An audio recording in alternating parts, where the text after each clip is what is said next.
Had a chance to sit down with Jeff Bull. I'd reached out to him because he was one of the many people, friends, really smart people getting laid off from Cisco. That was kind of trending in my LinkedIn anyway, a couple of week ago. And a lot of people have settled into different places. People are doing well, I think. I haven't heard from everybody, but I reached out to Jeff because Jeff is one of these people that I had run into at Cisco Live multiple times. He had been hosting these incredible DevNet productions, is the way I refer to it, because DevNet, for me, had started kind of within TechWise TV, and then they had kind of grown bigger and needed to do their own thing. And somewhere along there, Jeff picked up these hosting responsibilities. I never really fully understood that story. So it was a chance to talk to him because I respected him from afar, wanted to get to know him better. And sure enough, I was regretting that we hadn't done this earlier. But this is just some selections from our conversation covering, kind of how we met, how we became aware of each other, how he fell into the position, and some interesting things I didn't know about how unpredictable career paths can be, which is an obvious subject in regards to layoffs. The fact that I'd been laid off in 2019 or at the end of 2019. Now he has, and just about everybody I know, it seems like already they've been through it or are going to go through it. And it just seems like, unfortunately, it's become part of that corporate life. Anyway, I wish the best for everybody that's struggling to make that transition. It can be better on the other side, but I recognize that it sucks in the middle. But anyway, Jeff Bull is fascinating. What a great dude. Please enjoy. I happened to be in San Jose doing something with a customer, and then I stopped by Building 10 to do whatever I was going to do. And Cindy pinged me and said, I'm here with people. You should come hang out. Okay. So I came over and hung out. And it was one of the rooms where they had that glass whiteboard. I said, hey, I want to pull in like 5 or 6 SEs. Anybody here? I messaged a few people. They come in and just do a demo. We're just going to record you doing whatever demo you want. And we just want to see how this all plays out. Oh, great. And it was shortly thereafter that I had got to meet a few other people like Kaval. And so when I did end up moving into DevNet, she and I started working together pretty quickly. And she's like, you seem like you want to do video. I'm like, I want to do more video. It took a bit of time to get others inside DevNet to be willing to put more effort on the video side, because they would do it for events and things, but doing it for our own YouTube channel, whatever, there wasn't a big priority for it at the time. And I'm just chomping at the bit because I'm like, everybody wants video. I promise you, that's that's the modality people want to consume their content. So a year or so in, when we started doing Cisco Lives together, and she's like, we're doing this media zone and I want to get some people to interview. I'm like, I'm happy to help. And I think I did that first time, probably a third. I was slated to do a third of the hosting duties in the media zone for DevNet. And about halfway through day one, she's like, several other people are either not super comfortable or not sure how to host. Could you maybe host these other ones too? Yeah, totally. And by the end of the week, I think I had hosted probably 2/3 of all of them. And so when we prepped for the next one 6 months later, she's like, do you just want to host all of these? I'm like, yeah, that'd be great. She's just, my gosh, that's so much easier because no one else seems to really want to do it. I'm like, and then from there, that allowed me to kind of pivot the conversation internally. Look, we need to be putting out more video centric content because that's how people connect with the human beings in these groups. Absolutely. Written, audio, all of them are great, but there's the whole idea of the audience of one when you're doing a live stream or a video where a person can feel like you are talking to them if you're not with them. And it makes from a community perspective, it makes such a huge difference in the relationship. Breaks down that big company wall. 100%. Informal. I don't feel anything there. Exactly. Here it's like, oh, okay. Jeff's my guide. Jeff annoys me when he does this, but at least I know he does that, or something like 100%. That. And then boom. Yeah. 100%. And that's one of the reasons why I also would try to get, and it's happened over the last year and a half or so, is getting a number of the developer advocates in DevNet to actually start embracing the idea of doing live streaming.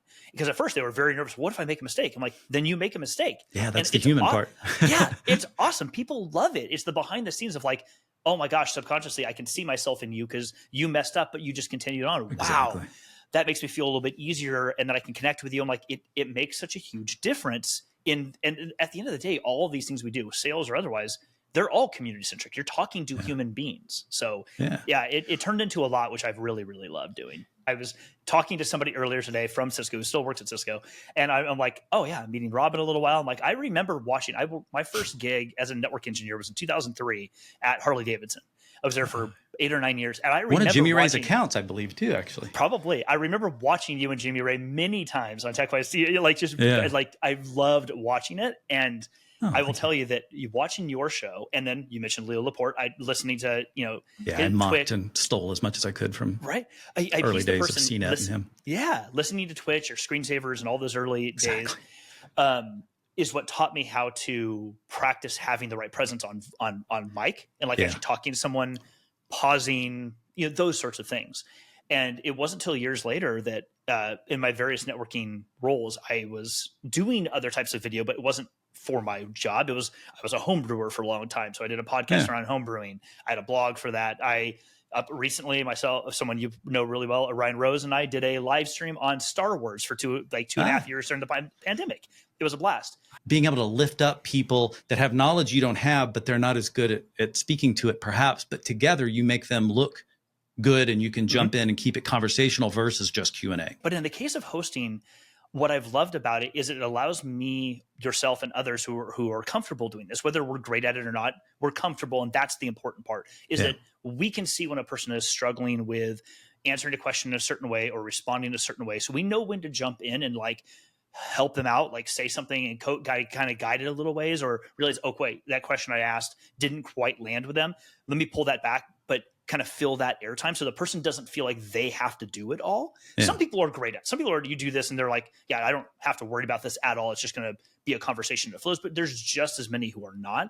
And so I think, as you said, the art of doing this is knowing that it's all about them. How do I make that person feel like, it's cool, man, don't worry, or person, sorry, it's cool, person, don't worry about it. This camera, just ignore it. We're just, you and I are just having a conversation. Say whatever you want. Don't worry about anyone else watching.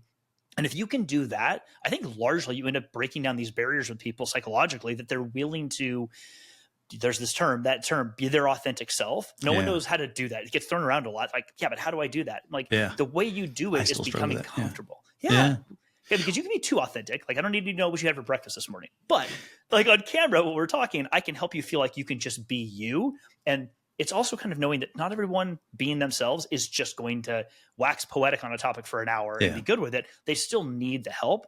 That's okay. You just know when to bring it along and carry them through. Thing. I was with Cisco for 19 years and then, got let go, and it was a nice package and the whole bit, and they were nice about it.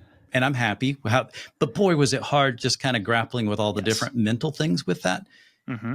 And then also feeling, and then before that, it was always the survivor's remorse when I saw people getting laid off and I was still there, because I'm like, why am I still here? That person's a whole lot smarter than me, and they got let go. Yeah, the survivor's guilt was real, and it was rough. It did not feel good. And now being the person on the other side of that, where others are left behind, I've talked to a few people and they're very much feeling it. And they're like, this is really hard to deal with. And so I'm trying as much as I can to help them. Hey, don't worry about us. Some people are struggling. Everyone's going to deal with or cope with these things in different ways. What it's actually helped me do, and I'd never thought about it, is I've only ever really worked for big companies, Cisco, Harley Davidson, wherever else. Yeah. And I have met several companies, and I've been kind of interviewing or at least talking to recruiters in the last week at more startup-y companies, what have you, and realizing the things I love doing, I could have a direct impact on go-to-market, on strategy, whatever, at these smaller companies that was never going to happen at Cisco. Not for a bad reason. It's just, it's a monolith. It's hard to fight through that. A lot of stuff. Yeah, exactly. The cultural shifts and all kinds of things. And so I'm kind of excited because I'm seeing these new opportunities that I would have never looked at before. I wouldn't even have considered before. And I'm like, oh my gosh, now that I'm doing this type of work and I let myself feel comfortable focusing in this way and building the content that I build and what have you, as if that's a valuable part of the role. I never probably thought about it till this current role. Yeah, I can see these opportunities in a different mindset than I did before. And it's actually really, really nice. I think this is going to end up being really good for a lot of people, even if it's hard to see right now. Yeah. I don't want to make light of how people are feeling because everyone processes differently. But I think it's going to turn out, it probably won't even be better for Cisco in the long run as a company, but it's not easy. It's not easy. When I got the job at Harley, it was just because I was working retail and I took a job. Yeah. And then shortly after, while I was doing the job, I started to go for it, basic IT stuff. I took a Network Plus class, and then the instructor's like, you should really check out CCNA. I'm like, and they had a networking academy at that college that I went to. So I went through the networking academy, got my CCNA, doing my job. It was great. And about a year later, I was going back to the college and just talking to the guy, and he said, do you want to come work for me and be a teacher? So short version is I ended up teaching the networking academy at this college in Nevada for probably 3 years.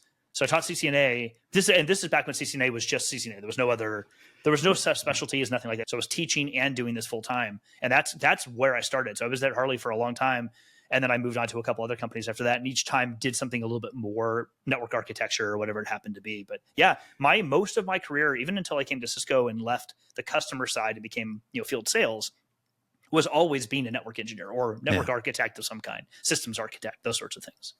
Do you feel like, would you say as you look back that your career, like, do you have people ask you, how do I get to do what you do? Oh, and then you go, yes. I don't think mine will match anything anyone would have written down in advance. It sounds like, would you agree that it sounds like you continued to pursue what was interesting to you in the moment and just kind of kept yourself open to opportunities and then would follow them? Yes to both questions.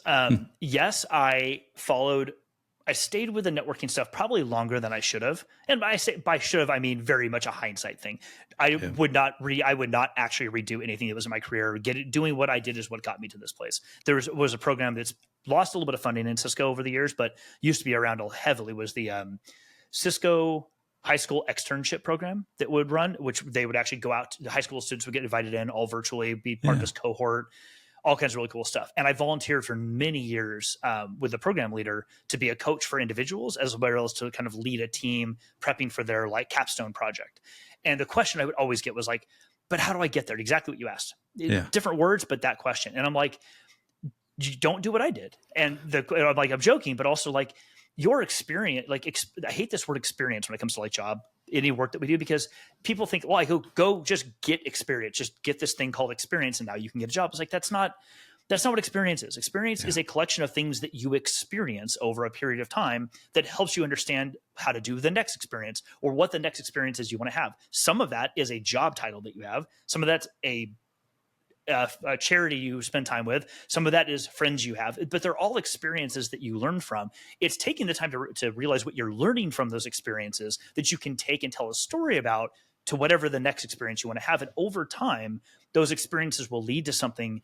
It probably will, like me pivoting into DevNet, going into programmability. And I'm not a developer, moving from network engineering, systems engineering manager to a developer advocate manager, managing people who write code all day. I never thought that would be a thing, but it wasn't the work every day. It was the caring for the people that I really love, and then understanding enough about what they do to have a conversation. So when I would tell high school students this or whoever, I'm like, let yourself have every opportunity to experience something that you wouldn't necessarily normally do. It doesn't matter what it is. You may not enjoy it, but you're going to learn something from it. And all of those experiences will let you tell better stories on your resume, especially early parts of your career. So, because you're not going to have another job to lie on. That doesn't matter. You have experiences. Tell people about that. Tell them what you think you're learning from that and why that's helpful. And so for me, yes, I do regret not going to college and sticking through it, but I also realized I had undiagnosed ADHD. Sitting in a classroom for an hour was my personal hell, and I didn't know why.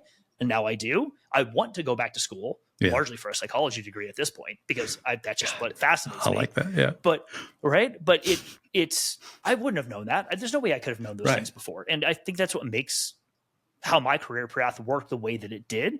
No one should try to do what I did, because it wouldn't work for you. Like it wouldn't. Yeah. It's all they're all kind of bespoke in that way. But it was a big learning opportunity. And so I guess what I'm saying is that it all syncs well with, finding your passion and then kind of executing on that, and don't say, well, I haven't learned this. I'm not going to fit in here. And just, it's surprising what value you can find. Oh, 100%. And you said the word passion there. It's something I firmly believe, and I've really tried hard to do, although it sounds very existential when I say it out loud, which is, bring your passions with you to whatever work you're doing. And I say to someone, oh, that sounds really good. What the hell does it actually mean? I'm like, okay, yeah, I get that. Yeah.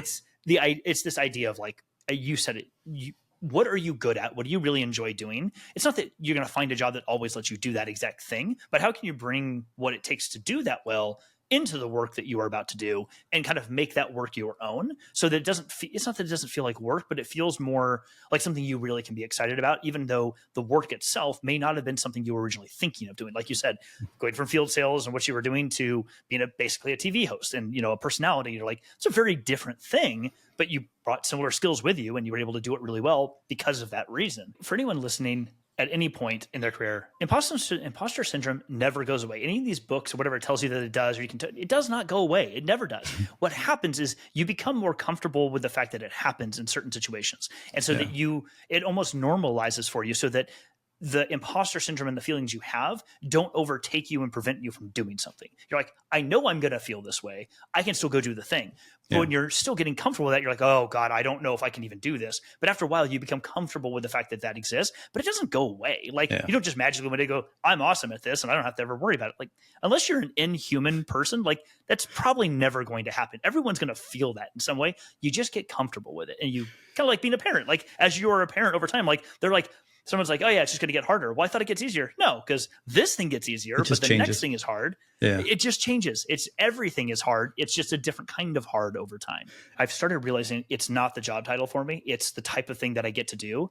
And so a few people I've talked to, they're like, well, I know you're interested in this community thing. I also have something around DevRel that I think might be great. I'm like, awesome. Let's have a conversation. Matter of fact, I've even been looking at the idea of working in customer success, not necessarily tech support, but more of the customer success manager, where you're interacting with a client and you're talking to them, trying to figure out what they need. How can I program manage that for you? Because I realized that I get to do the thing I like doing, which is working with another human or a group of them and find out what is it you actually need? How can I decipher that? So what can I bring to you that will actually let you be successful and get you to be really happy and get to do the thing you want to do? Like I'd never considered that before, but doing these things in community really, I think, let me understand that there's so many types of work, career paths I can go through that let me do the same type of thing that do not have to look like what I've been doing for the last 4 years. And that's okay. And Yeah. it's actually made this whole process for myself over the last week or two feel really positive, because I'm like, there's a lot more out there that I could do and really enjoy. And so it's actually helped me not stress quite as much.